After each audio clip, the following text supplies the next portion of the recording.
नमस्कार, स्वागत है आपका एबीपी गंगा में। मैं हूं आपके साथ प्राची पाराशर। पूरा पश्चिम की शुरुआत करते हैं फिरोजाबाद से आई एक खौफनाक तस्वीर से, जहां उत्तर के कृष्णापाड़ा थाना इलाके में ज्वेलरी का काम करने वाले एक शख्स पर दो युवकों ने एसिड जैसी कोई चीज फेंक दी। इसके बाद युवक के कपड़ों ने तुरंत आग पकड़ ली और अपनी जान बचाने के लिए राकेश नाम का यह शख्स दुकान से बाहर भागने लगा, जिसकी तस्वीरें सीसीटीवी कैमरे में कैद हो गई, जो हम आपको दिखा नहीं सकते। राकेश को फौरन ही इलाज के लिए ले जाया गया, जहां डॉक्टर्स की माने तो वो 100% तक जल चुका है। ये पूरा मामला रंजिश से जुड़ा हुआ बताया जा रहा है। मौके पर मौजूद लोगों की माने तो दो युवक आए थे, जिन्होंने इस वारदात को अंजाम दिया और फरार हो गए, जिसके बाद लोगों ने आग बुझाई।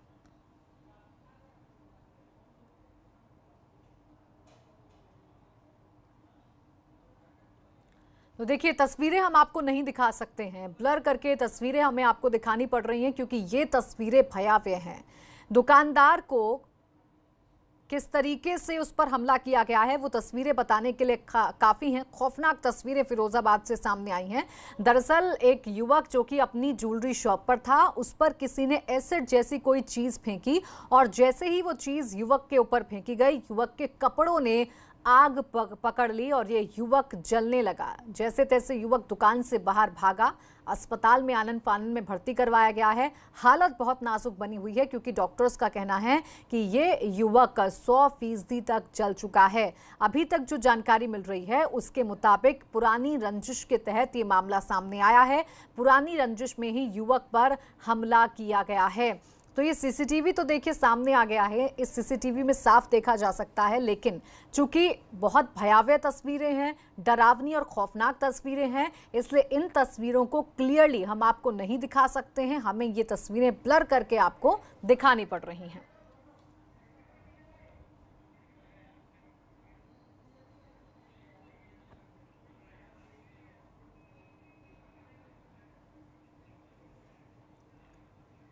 तो फिरोजाबाद से खबर है, ज्वेलरी शॉप में युवक पर एसिड अटैक किया गया, जिसके बाद युवक के जो कपड़े हैं वो जलने लगे और युवक पूरी तरीके से जलने लगा। बड़ी बुरी हालत में, बड़ी भयावह हालत में ये जो शख्स है वो अपनी दुकान से बाहर निकला। कृष्णा पोरवाल हमारे संवाददाता फोन लाइन पर जुड़ गए हैं। कृष्णा, क्या जानकारी, क्या अपडेट, फिलहाल युवक की हालत कैसी है? जी, ये थाना दक्षिण का मामला है। कृष्णापाड़े में इनकी ज्वेलर्स की दुकान है। इनका नाम राकेश वर्मा है। ये पूरी घटना में ये निकल कर आया कि इनकी एक मौसी का लड़का है रॉबिन वर्मा, उसका इनके साथ पुराना कोई मामला विवाद चल रहा था। वो आज आया दुकान पे, उसने कोई ज्वलनशील पदार्थ इन पर डाला और इनमें आग लगा दी।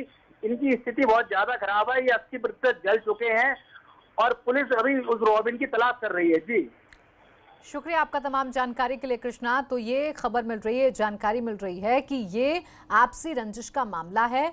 जो आरोपी हैं वो रिश्तेदार बताए जा रहे हैं। विवाद चल रहा था दोनों के बीच में। आरोपी आज दुकान के अंदर घुसते हैं और ज्वलनशील पदार्थ डालकर शख्स को आग के हवाले कर देते हैं। फिलहाल पीड़ित की हालत बहुत नाजुक बनी हुई है। सरकार ने जिनके ऊपर कोरोना महामारी से निपटने के लिए बनाए गए नियमों के पालन की जिम्मेदारी सौंपी है, जब वही उन नियमों को तोड़ें तो उन पर कार्रवाई कौन करेगा? कुशीनगर के कप्तानगंज एसडीएम ने 16 अगस्त को अपने जन्मदिन की पार्टी धूमधाम से की। तहसील परिसर में स्थित सरकारी आवास को बाकायदा गुब्बारे और लाइट के झालरों से सजाया गया था। इस जन्मदिन की पार्टी में सैकड़ों लोग मौजूद थे। सबसे अहम बात यह है कि जनपद में धारा 144 लागू है और कोरोना काल में ऐसे किसी भी पार्टी मनाने पर रोक है। पार्टी में मौजूद लोग ना तो मास्क लगाए हुए हैं और ना ही सोशल डिस्टेंसिंग का ख्याल रखा गया है। अब जब बात अपने पर आ गई है तो कोई भी अधिकारी इस मामले में कुछ भी बोलने से कतराने लगे हैं। सबसे बड़ी बात यह है कि इस पार्टी में तहसील के सभी कर्मचारियों के साथ एसओ कप्तानगंज भी अपने पूरे लाव लश्कर के साथ मौजूद थे। और इन तस्वीरों में आपको जो लोग नजर आ रहे हैं, यकीन मानिए वही लोग हैं जो कि सोशल डिस्टेंसिंग का पालन करवाने के लिए लगातार आम लोगों पर दबाव बनाते हैं। और अगर कोई आम इंसान सोशल डिस्टेंसिंग की धज्जियां उड़ाता हुआ नजर आता है तो तुरंत कार्रवाई कर दी जाती है। लेकिन जब अधिकारी ही नियमों को अनदेखा कर दें, जब अधिकारी ही नियमों की धज्जियां उड़ाएं, तो उन पर कार्रवाई कौन करेगा, ये बड़ा सवाल है। अब जब ये मामला सामने आ गया है तो कोई भी अधिकारी बोलने को कुछ भी तैयार नहीं है।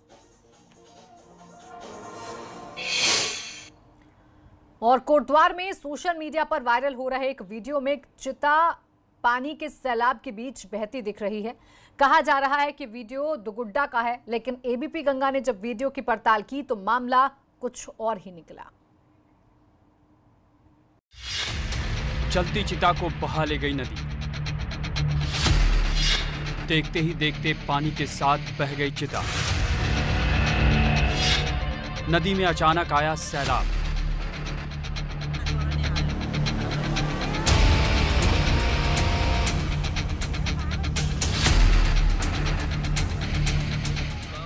नदी में अचानक हलचल होती है और पानी आ जाता है। लोग चौंक जाते हैं। देखते ही देखते चिता पर जल रही लाश पानी के साथ बहने लगती है। लोगों की आंखों के सामने ही पानी चिता को बहा कर ले जाती है और वे कुछ नहीं कर पाते हैं। कोटद्वार में सोशल मीडिया पर वायरल हुए इस वीडियो को देखकर आप भी हैरान रह जाएंगे। इस वीडियो को कोटद्वार के दुगड्डा का बताया जा रहा है, मगर एबीपी गंगा ने वीडियो की पड़ताल की। मामला संदिग्ध लगा। हमारी पड़ताल वीडियो में सुनाई दे रही ऑडियो से शुरू हुई।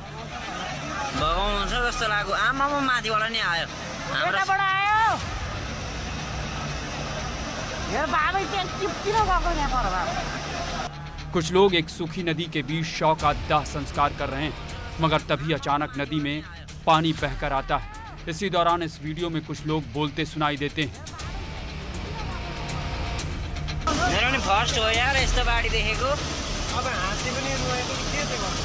कस्तो बगाइदियो है? निरे बगाउँदै भिडियो गरे। ऑडियो को सुनकर साफ पता चल रहा है कि ये भाषा उत्तराखंड में तो नहीं बोली जाती, इसलिए ये वीडियो उत्तराखंड के किसी इलाके से तो नहीं हो सकता है।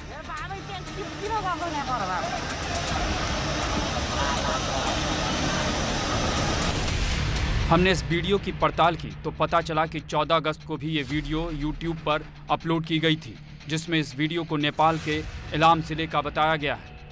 और जिस नदी में लोग दाह संस्कार कर रहे थे वो नेपाल की फाकचोक नदी है।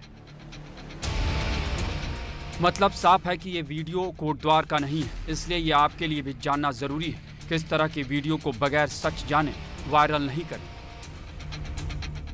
Bureau report, ABP Ganga.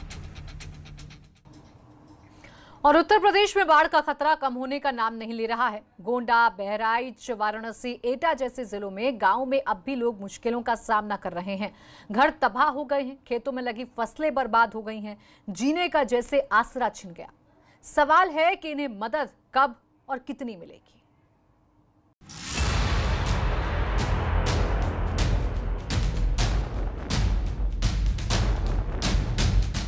जब घर, आंगन और खेत खलियान में जब पानी ही पानी हो तो जिंदगी इसी तरह नावों पर सवार हो जाती है। तस्वीर गोंडा के कर्नलगंज तहसील क्षेत्र के नखारा गांव की है, जहां बैराज से डिस्चार्ज किए गए पानी के बाद घाघरा नदी खतरे के निशान को पार कर गई और पानी रिहायशी इलाकों में घुस गया। लोग विस्थापित होकर ऊंचे स्थानों पर शरण लेने के लिए निकलने लगे।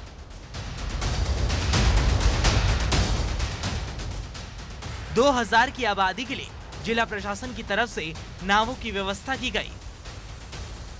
ऊंचा होकर बह रहा है, जिसमें हमारे नकैरा गांव है जो बंदे के अंदर पड़ता है, एलगन चरसड़ी बांध के अंदर पड़ता है। उसमें नकैरा गांव के 3 पूर्वे प्रभावित हुए हैं, जिसमें से जो वहाँ के पशु हैं उनको ऊंचाई वाले क्षेत्रों में शिफ्ट किया गया है। लोगों के लिए पर्याप्त वहाँ पे व्यवस्था कराई गई है। जो उनको राहत किट बांटी जानी थी, राहत किट बांटी गई है।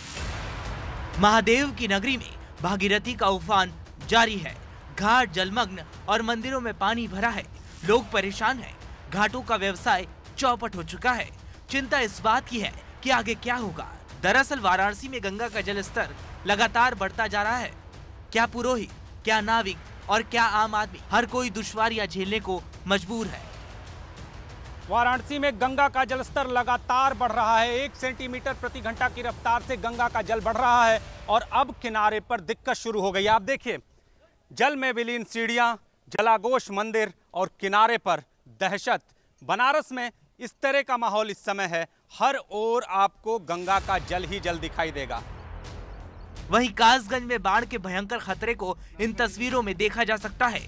नौरारा बांध से प्रतिदिन हो रहे लाखों क्यूसेक पानी के डिस्चार्ज से यहाँ के कई इलाके जलमग्न हैं। सड़कों में पानी भर गया है, कई जगह पर सड़कें कट गई हैं। जिला प्रशासन अलर्ट मोड में है। बाढ़ नियंत्रण कक्ष स्थापित किया गया है, चौकियां बनाकर निगरानी की जा रही है। जिला प्रशासन की ओर से हेल्पलाइन नंबर भी जारी किया गया है। आपको बता दें कि जनपद कासगंज में गंगा करीब 40 किलोमीटर के दायरे में बहती है।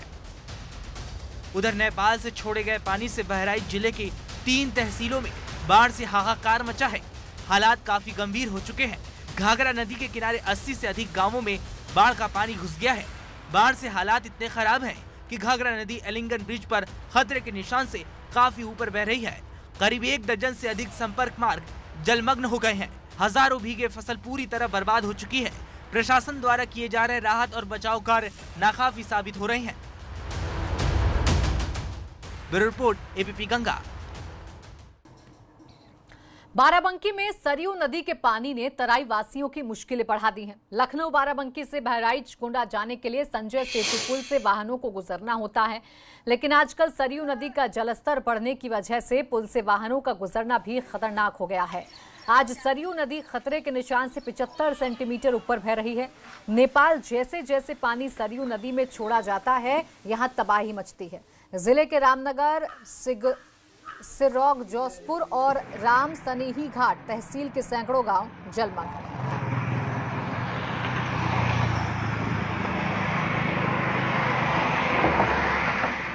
देखिए तस्वीरें हम आपको दिखा रहे हैं। नदी का जलस्तर लगातार बढ़ रहा है, जिसकी वजह से लोग दहशत में जीने को मजबूर हैं। इधर बिजनौर में बारिश से नगरपालिका की पोल खुल गई। नालियों की सफाई नहीं होने से सारा पानी सड़कों पर आ गया। यही नहीं, पानी लोगों के घरों और दुकानों में घुस गया, जिससे लोगों को काफी मुसीबतों का सामना करना पड़ा। तो न सिर्फ नदी का बढ़ता जलस्तर कई जगहों पर लोगों की मुश्किलें बढ़ा रहा है, बल्कि कई जगहों पर नगर निगम की लापरवाही भी लोगों पर भारी पड़ रही है, लोगों की मुश्किलें बढ़ा रही है। बिजनौर से तस्वीरें हैं, जहां चंद मिनट की बारिश में ही शहर पानी पानी हो गया। एबीपी गंगा की खबर का एक बार फिर असर हुआ है। ग्रेटर नोएडा हाईवे पर घोड़ों की रेस लगाने पर 9 लोगों को गिरफ्तार किया गया है। गिरफ्तार किए गए सभी लोग गाजियाबाद के रहने वाले हैं। चौंकाने वाली बात यह है कि खुलेआम सट्टेबाजी का अंजाम देने वाले ये लोग हाईवे पर 5 से 7 किलोमीटर तक रेस लगाते रहे, लेकिन पुलिस को भनक तक नहीं लगी।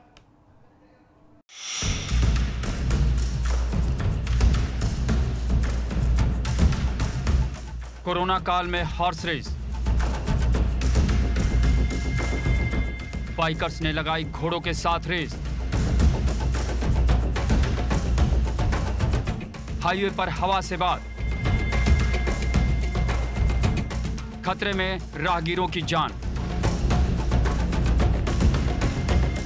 सट्टेबाजी का चला खुला खेल।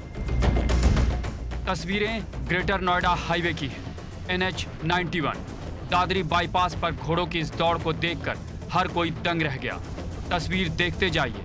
पहले 2 बाइक वाले निकलते हैं, उसके पीछे एक कार तेज गति से जा रही है और उसके पीछे बाइकर्स का काफिला है, और उसी के साथ अब घोड़ों की इस रेस को देखिए।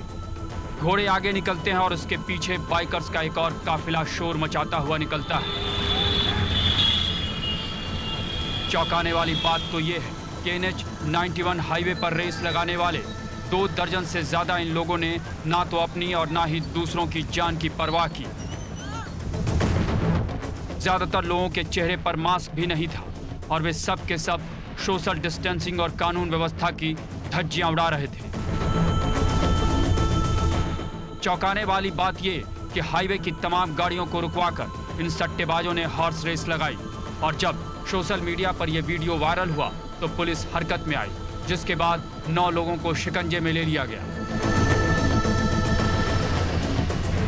थाना दादरी अंतर्गत सुबह ये सूचना प्राप्त हुई कि दादरी बाईपास पर कुछ लोगों के द्वारा घोड़ों की रेस की जा रही है। इस पर तत्काल थाना प्रभारी मौके पे पहुंचे। मौके पे 9 लोग, 2 टेम्पो और 1 इको गाड़ी ये मौके पे मौजूद मिले। इन लोगों से पूछताछ की गई। इन लोगों ने बताया कि हम घोड़ों की रेस देखने आए थे। सभी लोगों के विरुद्ध धारा 188, 269, 270 महामारी अधिनियम व पशु क्रूरता अधिनियम के तहत अभियोग पंजीकृत किया गया है। लेकिन सबसे हैरत की बात ये कि करीब 5 से 7 किलोमीटर तक ये सभी लोग इसी तरह से रेस लगाते रहे, लेकिन दादरी थाना क्षेत्र की पुलिस को भनक तक नहीं लगी। सवाल उठना लाजमी है, अगर इस दौरान कोई बड़ा हादसा हो जाता तो उसका जिम्मेदार कौन होता। सवाल ये भी कि पुलिस को इसकी जानकारी तक कैसे नहीं हुई। एबीपी गंगा के लिए ग्रेटर नोएडा से रविंद्र जैन की रिपोर्ट। और बड़ी खबर, बिकरू कांड से जुड़ी हुई आरोपी धर्मेंद्र उर्फ धीरू ने सरेंडर कर दिया है। स्पेशल जज दस्यू प्रभावित कोर्ट में सरेंडर किया है। धर्मेंद्र पर 1 लाख रुपए का इनाम था। विकास दुबे के खास गुर्गों में से एक था धर्मेंद्र। 14 दिन की न्यायिक हिरासत में धर्मेंद्र को जेल भेज दिया गया है। तो एक के बाद एक विकास दुबे के जितने भी साथी हैं वो पुलिस के डर से अब सरेंडर कर रहे हैं, यानी खुद ही कानून की शरण में जा रहे हैं। और इन्हीं में से एक नाम है धर्मेंद्र।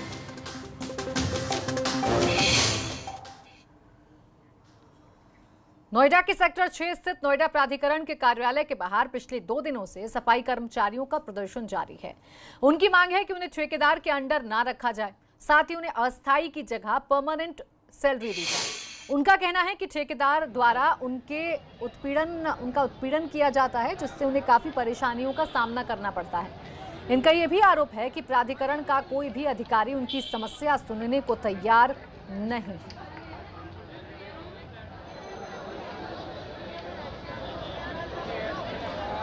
दफ्तर के बाहर जो भीड़ है ये सफाई कर्मचारी हैं। इनकी मांग ये है कि इन्हें ठेकेदार के अंदर ना रखा जाए, अस्थायी की जगह इनको परमानेंट सैलरी दी जाए।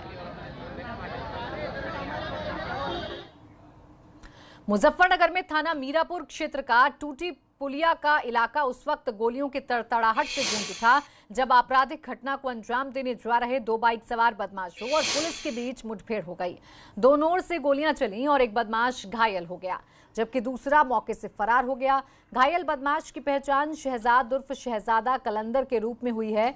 ये मेरठ का रहने वाला है, जिस पर 15,000 का इनाम भी घोषित था। पुलिस ने घायल बदमाश के कब्जे से एक तमंचा, कारतूस और बाइक बरामद की है। बरामद की गई बाइक चोरी की बताई जा रही है।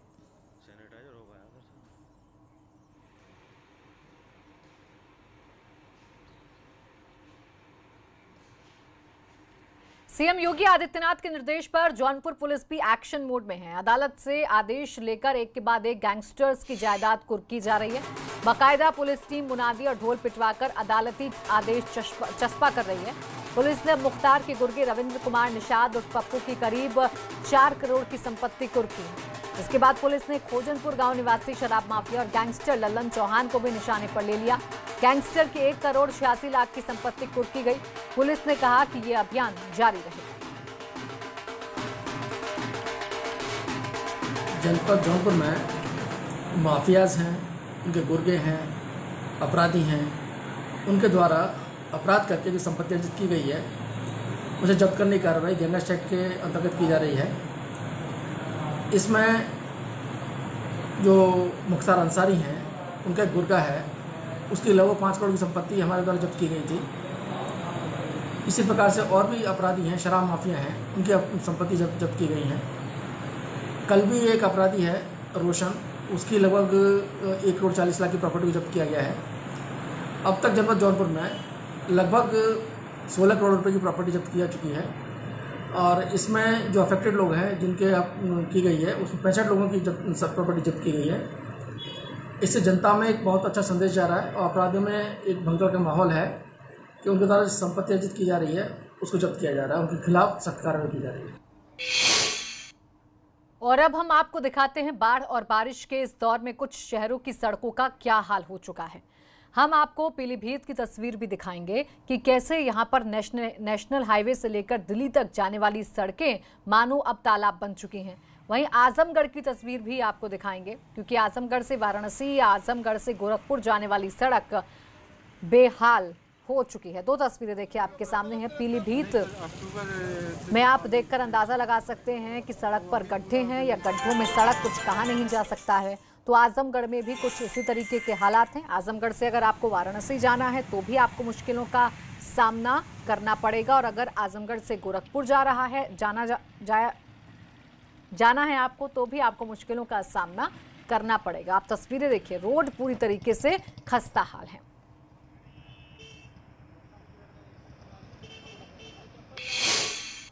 और अब ये खबरें आपको विस्तार से दिखाते हैं। अगर आप पीलीभीत जाना चाहते हैं या उस रास्ते से गुजरकर आगे जाना चाहते हैं तो ये खबर आपके लिए है, क्योंकि पीलीभीत की सड़कें सैलाब बनती जा रही हैं। सड़कों का हाल बेहाल है। नेशनल हाईवे से लेकर दिल्ली तक जाने वाली सड़कें अब तालाब बन चुकी हैं, जिस वजह से दलदल की स्थिति पैदा होने लगी है और वहां से गुजरने वालों के लिए हादसे का सबब बन रही हैं। वहीं तालाब बन चुकी सड़कों को लेकर गड्ढा मुक्त करने को लेकर लोक निर्माण विभाग सहित एनएच के अधिकारियों से बात करके जल्द ही वैकल्पिक व्यवस्था कर सड़कों को दुरुस्त करवाने की तैयारी है।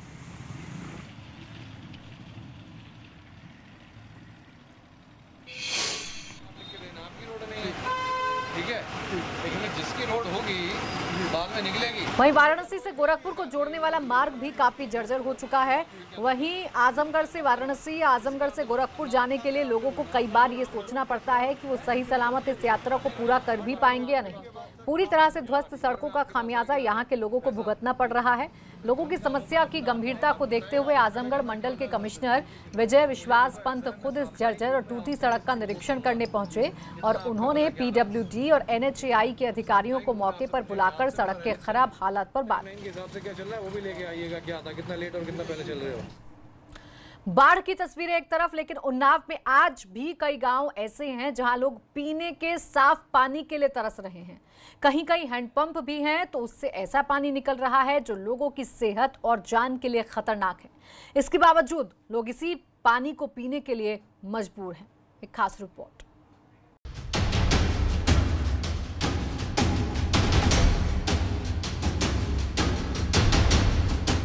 कोई साइकिल पर बोतलों का झोला लटकाए निकला है, कोई मोटरसाइकिल पर बोतलों को बांध कर जा रहा है, तो कोई बोतलों के साथ लाइन में लगकर टैंकर आने के इंतजार में है। कोई पानी की आस में हैंडपंप तो चला रहा है, लेकिन पानी है कि नदारद है। जी हाँ, ये पीने के पानी के लिए जद्दोजहद है और तस्वीर है उन्नाव मुख्यालय से महज 8 किलोमीटर दूर की। यहाँ ये हाल किसी एक गांव का नहीं है, बल्कि कई गांव मसलन बाबा खेड़ा, फतेहपुर, कुशाल खेड़ा, हैबतपुर, कटहादल नारायणपुर, पपरिया, घोंघी रोतापुर और मसवासी के लोगों को आज भी पीने का साफ पानी नसीब नहीं। सबसे ज्यादा समस्या तो पानी ही की है, कोई समस्या नहीं है। क्या है पानी? पानी पीने वाला तो है नहीं, अगर पी लो 2-3 दिन पी लो तो पेट खराब हो जाएगा, बीमार हो जाएगा आदमी। तो पानी पीने के लिए आप लोग कहाँ से लाते हैं? हम लोग यहाँ सप्लाई वाला लेते हैं या फिर मसवासी 2 किलोमीटर मसवासी वहाँ से भर कर लाते हैं। पर डे 2 किलोमीटर पानी लेने जाना पड़ता है। कहने के लिए यहाँ हैंडपंप जरूर हैं, जो कि तस्वीरों में दिखाई भी देते हैं, लेकिन ये केवल उपस्थिति दिखाने भर के लिए लगते हैं। इनमें ज्यादातर काम के नहीं हैं, जो काम के हैं उनसे गंदा और बीमार कर देने वाला पानी आता है। इनका पानी इतना खतरनाक हो चुका है जिसे पीकर कुछ लोग तो दिव्यांग हो गए हैं और कुछ को दूसरी बीमारियां हो चुकी हैं। आप खुद देखिए, हैंडपंप से निकला पानी बर्तन पर किस तरह से पीला निशान बना देता है। अंदाजा लगाया जा सकता है इसके बाद इंसान के शरीर में ये कितना घातक असर करता होगा। हमारे घर करीब 25-30 साल यही पानी की वजह से हुआ है। पानी पीने वाला है नहीं यहाँ का। पानी में एकदम तेल जैसा निकलता है, चिपचिपाहट जैसा जम जाता है। पूरे गांव में यही हाल है? पूरे गांव में यही है। यहाँ के दर्जनों गांवों के लिए लोगों की मिन्नत के बाद साल 2010 में बाबा खेड़ा गांव के बाहर जल निगम ने एक स्टैंड पोस्ट लगाया था, जो आज भी यहाँ के सैकड़ों लोगों के लिए जीने का आसरा बचा है। लेकिन इसकी ये हालत है कि लोगों को यहाँ तक पहुँचने में 4 से 5 किलोमीटर का सफर करना पड़ता है और जरूरतमंदों की लंबी लाइन का सामना करना पड़ता है। जानकारी के मुताबिक साल 2003 और 2004 में यहाँ सर्वे कराया गया था। अधिकारी कहते हैं सर्विस वाटर स्कीम के माध्यम से यहाँ की समस्या का निवारण किया जा सकता है। इसके लिए उनका ये कहना था कि सरफेस वाटर स्कीम के माध्यम से इसका निस्तार किया जा सकता है और उसके लिए पत्राचार भी है और इसका स्कीम भी बनी हुई है और ये साधा स्तर पर इस पर परसों भी किया जा रहा है कि इसका जो भी उचित इंतजाम हो सकता है उसको कर दिया जाए। जानकारी के मुताबिक यहाँ हैंडपंप से निकलने वाले पानी में फ्लोराइड के साथ ही क्रोमियम, आर्सेनिक जैसे खतरनाक तत्व भी मौजूद होते हैं जो एक अच्छे खासे आदमी को बीमार बना सकते हैं। दरअसल यहाँ पानी खराब होने का सबसे बड़ा कारण आसपास बनी औद्योगिक इकाइयों द्वारा छोड़ा गया गंदा पानी है जो यहाँ के खेतों में भरा रहता है। गांव वालों के मुताबिक कई बार प्रशासन का इस ओर ध्यान दिलाया गया, लेकिन जब तक सुनवाई नहीं हो जाती तब तक जिंदगी जहरीले पानी के हवाले है।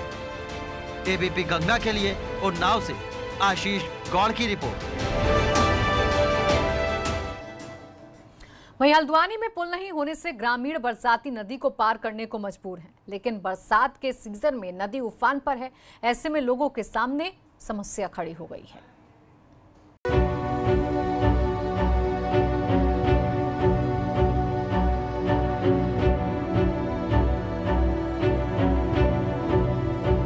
बरसात का सीजन हल्द्वानी के हिम्मतपुर नकायल गांव के लोगों के लिए मुसीबत लेकर आता है। सूखी नदी पर पुल नहीं है, लिहाजा बरसात के मौसम में अब लोग नदी को पार कर शहर तक पहुंच रहे हैं।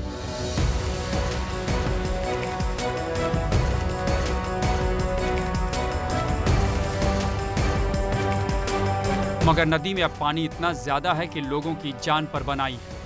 यहाँ पुल और रोड की बहुत समस्या है, कई सालों से है। मतलब बच्चे स्कूल नहीं जा पाते, अनेक प्रकार की समस्याएं हैं। क्या क्या समस्याएं बताएं, कब तक बताएं।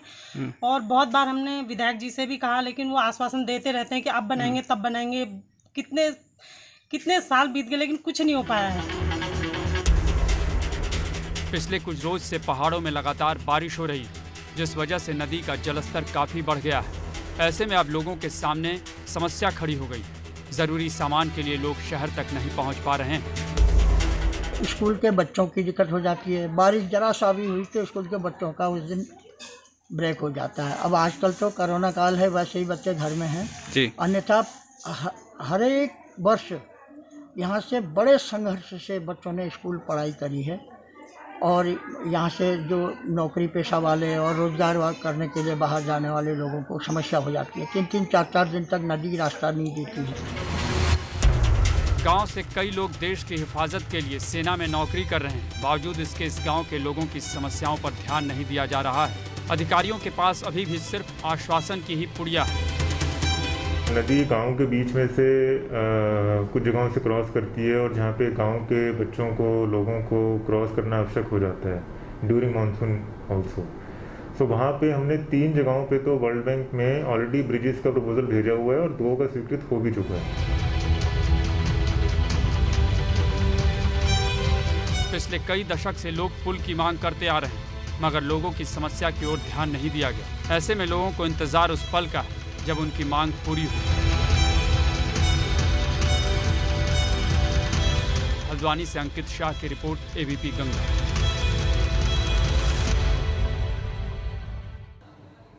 और इसी के साथ पूरा पश्चिम में बस इतना ही। आप देखते रहिए एबीपी गंगा।